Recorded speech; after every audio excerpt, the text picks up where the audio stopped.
Hello. So ఇవాళ అయితే నేను మా పామాయిల్ తోటకి వచ్చేసాను.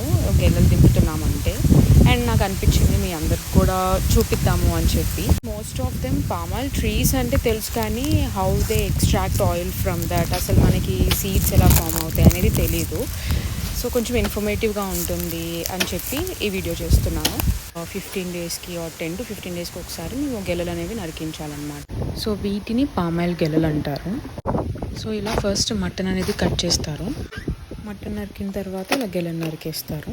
ఫస్ట్ మట్టలు నరికి గెలలు ఎందుకు నరుకుతారు అంటే, మనకి గెల అనేది మట్ట పైన ఫామ్ అవుతుంది. సో మనము మట్ట తీయకుండా గెలలు నరకడం పాసిబుల్ కాదు, కాబట్టి ఫస్ట్ మనం మట్ట నరికేసి అండ్ దెన్ గెలలు నరుకుతాం.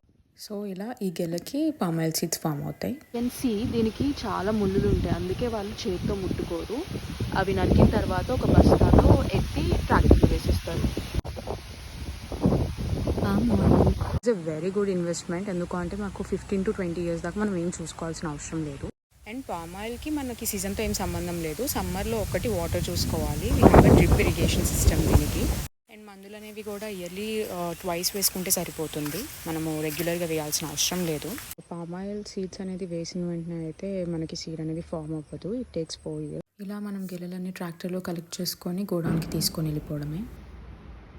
ఈ సీడ్స్ అనేవి మనకి టన్నుల్లో దిగుతుందన్నమాట. సో ఎలా క్యాలిక్యులేట్ చేస్తారు అంటే, టన్ ఇంటూ మార్కెట్ ప్రైస్ అనమాట. మార్కెట్ ప్రైస్ ఆ రోజు ఎంత, సో 1 ton ఇంటూ ఆ మార్కెట్ ప్రైస్ అంతే. This is just an information that have collected till now. ఇలాంటి ఇన్ఫర్మేషన్ ఇంకా కావాలి అనుకుంటే please do support me by subscribing to my channel. Thank you.